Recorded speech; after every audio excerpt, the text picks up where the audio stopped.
साईं हिकिड़े माण्हुनि खे असां पाण ॾिठो, मुंहिंजो ॾाॾा साईं गाज़ी फ़कीर अलहाज मेहराब ख़ान साईं रहमतुल्लाह अलैह सोने शेरे मुस्तफ़ा जो वालिद गिरामी मुंहिंजो ॾाॾो 5-5 कलाक 8-8 कलाक क़ुरान मां दीद कढंदो ई कोन हो, पढ़ंदो वेंदो।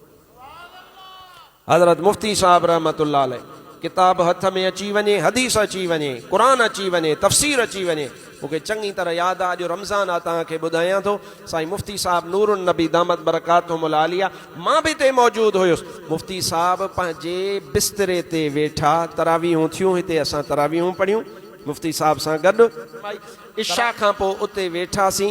हज़रत मुफ्ती साहब रहमतुल्लाह अलैह पंहिंजे बिस्तरे ते वेठा, ओलह मुंहुं करे पाण वेठा ऐं किताब हथ में खयूं, तयारु थी कपिड़ा बपड़ा मटाए तहबंद गोॾ ॿोॾ ॿधी पाण आराम फरमाईंदा, त उहा वेठा तयारी करे त किताब हथ में अची वियो, त उहो किताब हथ में खणी पढ़णु शुरू कया। हीअं वेठा जीअं आउं वेठो आहियां, ओलह मुंहुं कयूं, हींअर मुंहिंजो मुंहुं ओभर आहे, हर मुफ्ती साहब जो मुंहुं मुबारक ओलहियो, पाण उहो किताब खणी वेठा।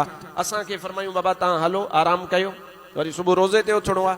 तव्हां हैरान थींदव त हज़रत साईं शेरे मुस्तफ़ा रहमतुल्लाह अलैह उहो किताब हथ में हुयो।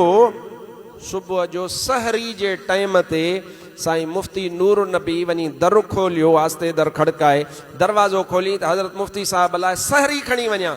ॾिसे त मुफ्ती साहब अञा खट ते ईअं ई किताब हथ में झलियूं वेठो हो। इहा हैरानी जी ॻाल्हि इहा न आहे, बल्कि अञा वधीक हैरानी जी ॻाल्हि आहे, जेॾी महिल मथां अची चईसीं अस्सलामु अलैकुम वरहमतुल्लाह, त मुफ्ती साहब मथे नियारे करे फरमायो वालेकुम सलाम, अबा सुबुह थी वियो छा? सॼी राति किताब में गुज़री। इहो कहिड़ो जज़्बो हो? हाणे माण्हू पुछनि था त फिलाणो 8-8 कलाक क़ुरान कीअं थो पढ़े? मां ॿुधायां थो, उहो ईअं थो पढ़े जीअं तूं 8-8 कलाक 9-9 कलाक मोबाइल थो इस्तेमालु करी, तोखे थक ई कोन थो थिए, तोखे ख़बर ई कोन थी पए टाइम कीअं, छो त तोखे मुहबत आहे दुनिया जी। बिना तशबीह जे हिन मिसाल सां सम्झ, तोखे मुहबत फेसबुक जी आहे, दुनिया जी आहे। स्क्रीन टाइम जे लाइ एप अचे थी, ख़बर पवे थी त हेतिरा कलाक तो स्क्रीन इस्तेमाल कई आहे, मोबाइल उहा ईंदी आहे, समरी अची वेंदी आहे, तूं चेक कजां ऐं पंहिंजे हाल ते रो, तुंहिंजो कहिड़ो हाल आहे, तुंहिंजा वॾा कहिड़ा, हा तूं 8-8 कलाक मोबाइल ते गुज़ारींदो आहीं। अल्लाह जा प्यारा बाना 10-10 कलाक क़ुरान जी तिलावत में गुज़ारींदा, तोखे मोबाइल में थक कोन थींदो आहे, हुननि खे क़ुरान पढ़ण में थक कोन थींदो। इहो छो? इन में राज़ कहिड़ो आहे? इन में राज़ तोखे मोबाइल सां मुहबत, हुननि खे क़ुरान सां मुहबत। तूं फेसबुक सां, ट्विटर सां, इंस्टाग्राम सां, यूट्यूब सां पियो कचहरी करी, उहो अल्लाह जा प्यारा बना रब जे कलाम सां कचहरी कंदा।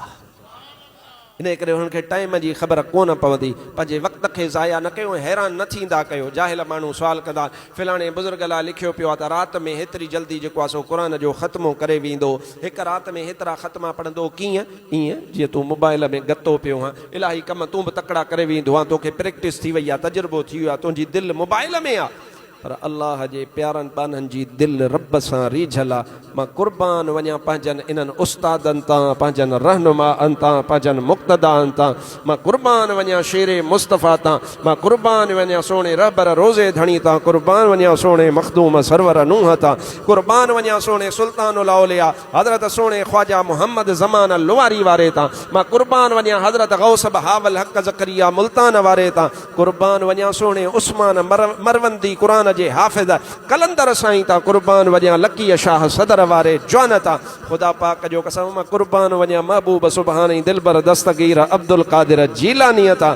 इन्हनि जी दिलि जेका ही उहा अल्लाह जे कलाम सां ही, जेको इन्हनि सां लव लॻाईंदो उन्हनि खे बि अल्लाह क़ुरान नसीब फरमाईंदो।